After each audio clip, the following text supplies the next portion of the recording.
Hey guys, I'm excited to be doing my first Q&A video of 2018, and I guess the last one I did was maybe 7-8 months ago, so I will just title this video Q&A 2018 part 1 because there's already lots of questions. I'm going to cover a few of them in this video, and then next Friday I'll tackle some more. If you're new to my channel, my name is Alana, and my channel is all about marriage, homemaking, healthy living, and homeschooling, and I would love for you to subscribe. Here we go. Question number 1. What do you believe about remarriage? Does your husband agree? Like, do we have the same view on that? Would you go to a wedding if you did not agree with it?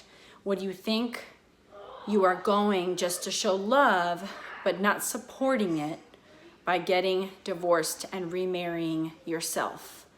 I'm not 100% sure what the last question means, but I will say I would never attend a wedding of two homosexuals. That's one thing I know we would not do.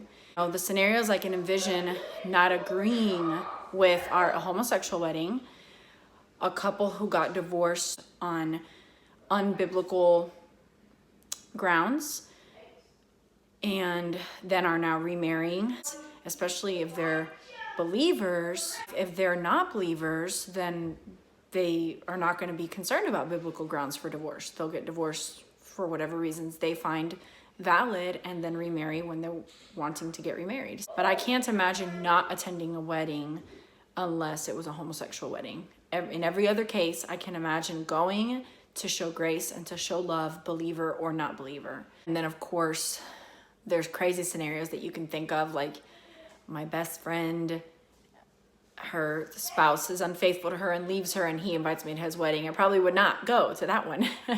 But if it was the other way around, I probably would. If it was my best friend and she was unfaithful to her spouse, I probably would go and support her and show her love.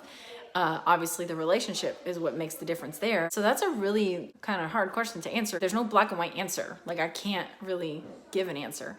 And then as far as remarriage, my husband and I are on the same page about remarriage. We believe that the biblical grounds for divorce are if there's a believer and a non-believer married and the non-believer leaves the believer, they can be divorced. If a spouse dies, then that person can remarry. And adultery, if there's a couple married, adultery is committed, biblically they are permitted to get divorced and they're free to marry. And again, there's so many what if, you know, it's kind of hard to just be like, da. I do think that there's suffering in working towards reconciliation as well as suffering in separation, divorce. It's never going to be this clean, easy thing. It's going to be devastating whether you stay and repair it or whether you get divorced. But I do think that staying and repairing it, depending on the reasons and circumstances and all that, you know, again, it's a very broad question, that in the long run, that's better. And that is what Christ would desire. Someone asks that in past videos, I have mentioned that my kids have not done VBS and they've not done sleepovers. How do I feel about them sleeping over their grandparents or other family members' house? And if my mom did not live with us, would we do babysitters for date nights? We would do babysitters for date nights, probably not as frequently as we do with my mom being here, and probably not as late, and with very select few people. If you send your kids to VBS, I am sure they love it. They're having a blast. They're going to remember it forever. But it's just not what we're going to do. For various reasons that I feel like if I went into might make people feel bad when you have nothing to feel bad about. It's not sin. Everybody has their own opinion and desires and standards for things, and you know, it's fine, but probably won't do VBS. And then sleepovers with grandparents haven't even happened. We live 20 hours away from the rest of our family, so that's kind of nice because then we don't run into that. Grandparents would be very different than other family. Other family would be an easy no. And that's not because of anything personal. It's just because of lifestyle differences, what they'll be exposed to. And, you know, things go on in people's homes that we're unaware of, and we don't want to trust anyone with our children that we're not 100% clear understanding of what's going on there. So they've never slept over my mom's because she lives here, and they've never slept over other grandma because she lives far away. So I think I'd be okay with that though, if we lived in the same city. This person is homeschooling their 4-year-old and has spoken to many people that have said that boys are harder to teach because they don't learn from their moms. I wrote LOL really big on my paper. First of all, that's a huge generalization. So I would take that like as a grain of salt. I think boys learn great from their moms. Mind you, my kids love homeschool. My kids have a blast with me and I have a blast with them. I think she asked for some tips on homeschooling boys. I think keeping each subject short is really helpful. We don't do handwriting for 30 minutes. We do handwriting for 10 minutes and they know exactly what's expected of them. It's a small assignment, do it, then moving on, you know? We'll do Spanish for 10, 15 minutes. We'll do Bible reading and discussion for however long that takes. And I kind of like gauge that by like how interactive they are. But we read the scriptures and then we talk about the scriptures, break them down, explain it to them and help them understand. And we dialogue. And sometimes that lasts 20, 30 minutes because they might be really into it. But that's more breakfast time. That's not really school time. And then we read poetry, which takes like 2 minutes, and we'll talk about the poem. What did you hear in the poem? What do you think that means? You know, we'll do memory work, which is usually less than 10 minutes. And then math is probably the longest thing. That takes anywhere between 20 to 30 minutes, but it's very interactive. I don't just give them a worksheet. In fact, I give pretty much one worksheet a week is the max that I give. I would rather get on the board, get them racing up and down to the board, doing the problems. I'll divide the board in half and give them each 3 or 4 problems and say, see who can finish the quickest with all the right answers and stuff like that. Competing against each other is huge for boys. That's another big tip.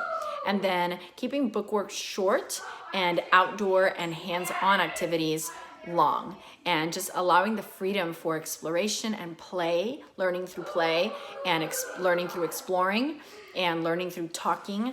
And then reading, I mean, they love reading, but that's, I think, because I've been reading to them since they were babies.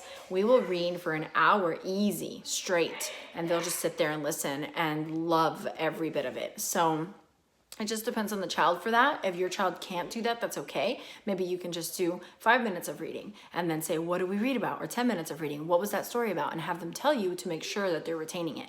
And I think that every opportunity that we can draw out of them versus just lecture to them is great because they feel involved. They feel like you want to hear their thoughts, their ideas. They can formulate ideas and questions and dialogue with you. And it's just a really neat way to watch them have fun in school and just really develop that love of learning. So those are my tips for boys: hands-on, outdoors, short, to the point. Once they got it, move on. Number 4, active 11-month-old crawling everywhere. How to get them to sit still at church. And then if we do nursery, how we feel about nursery. At that age, we had been at our church for 5 years already. I felt fine about nursery. I kept my babies with me in the sanctuary until they were about 7 or 8 months each. And then I started to take them to nursery, and I completely felt comfortable and trusted the people that were there. And I can go back there whenever I wanted. If I wanted to go back there to nurse or go back there just to visit them, hang out. If for whatever reason they had a hard time staying in there, I would just take them with me and, you know, be in the back room or in the hall. And it's just one of the things of motherhood, you know, it's one of the things you have to sacrifice as a mother. That's not a law. That's what I did. If it ends up being that you're in the nursery chatting with the other moms the whole time, hey, fellowship, and your baby has you. If you're in the hallway listening through the door, at least your baby's with you, you know? So it just depends what you want to do. If you want to try to keep him in the service, I think that if he can't sit still, which I don't think any 11-month-old could, oh my goodness, and I don't think you should try to make them sit still.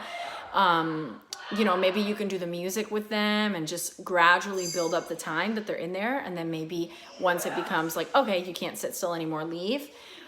But I don't think there's one right answer to that. I think it's just a season where kids, you know, the nursery is a blessing during those little years, because we don't want to be disruptive to the other people listening to the sermon and trying to worship. And then the last one I'll do for this video, how do I deal with bullying? I'm in my 30s and I still get bullied by adults. They point out all my mistakes and their mindset seems to be that they're better than me. When I confront them, they laugh it off or get defensive or play the victim, what to do.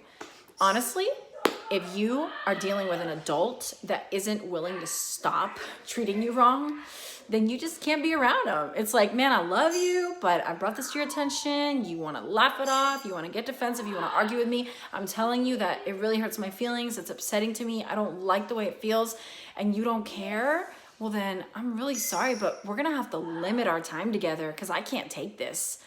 And that's as simple as it gets. I mean, if they want a friendship and they want a relationship, then they got to do something. And I'm saying this assuming that you are handling this in a loving, gracious, godly way.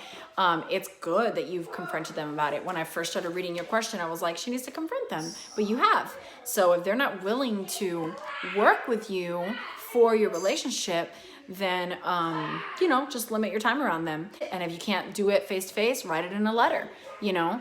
But definitely check your heart, examine your heart. Is it something you can just be really super gracious about and deal with? Is it something that you have to mention? Can you just like not talk about it anymore, but you intentionally limit your time with them? You know, figure out what route you're going to take, and definitely run all this by your husband first, for everybody, you know, before you go off and do something that I've suggested without chatting with him first.